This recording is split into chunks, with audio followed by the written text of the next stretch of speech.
Well, we all know people who have experienced negative side effects of chemotherapy, and some say the treatment is bad or worse than the disease. Well, now there's a new drug available for patients with small cell lung cancer that can lessen the side effects of chemo. Earlier today, I talked with Dr. Vincent Lam, an assistant professor of oncology at Johns Hopkins University in Baltimore. So, many of us have seen loved ones that have struggled with the side effects of chemotherapy, or perhaps have even personally experienced it, themselves.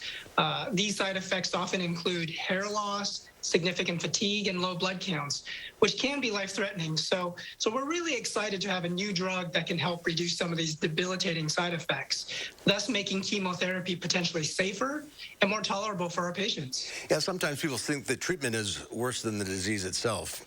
Yeah, absolutely. As I mentioned, some of these side effects can really be debilitating.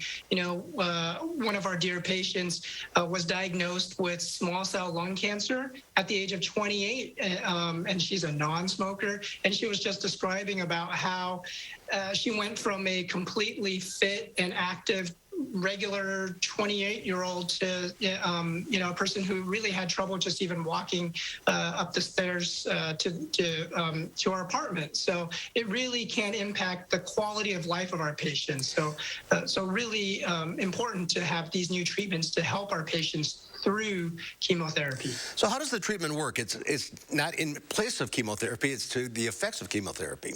Yes, so for background, chemotherapy actually works by killing the fast-growing cells in our body. So these are the cancer cells that we're actually trying to target. Unfortunately, there can be some collateral damage in that good cells often are impacted, such as the white blood cells that are helping us fight against infection, or red blood cells that help carry oxygen in our blood. So this new treatment is given before chemotherapy is started, and in a way temporarily puts the good cells to sleep so that they can be protected from the collateral damage. And this is just for one specific type of cancer? Well, it's currently FDA approved for small cell lung cancer, but there are several clinical trials ongoing to investigate this approach for other types of cancers, including breast cancer, colon cancer, and bladder cancer. So really a good opportunity for our patients to potentially discuss this option with their doctors to see if it's something that may actually be helpful for their situation, or if there's a clinical trial that would make sense for them. This could be a game changer in treating cancer. Yeah, absolutely. I mean, chemotherapy is such a critical part of our treatment for many cancers, including small cell lung cancer. So anything we can do to help our patients successfully go through that treatment is a welcome advance. For a patient watching this today, what should they say to their doctor? What would you say? I want to try this.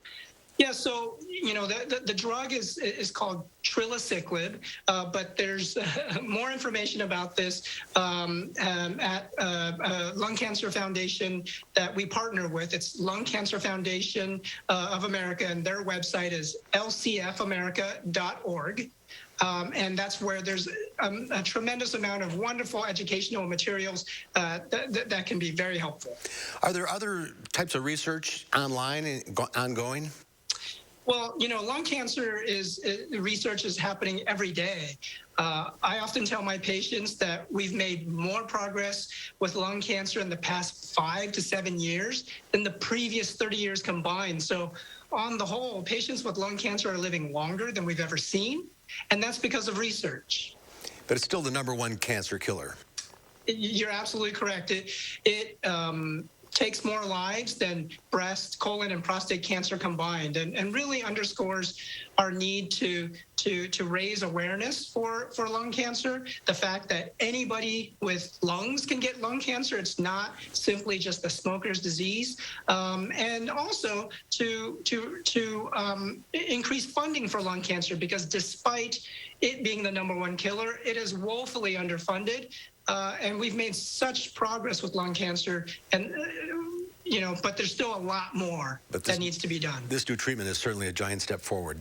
Yes, we're really pleased to have this new tool in our toolbox for our patients. Dr. Lam, thanks for being with us today. Great information. You're welcome. Thanks for having me.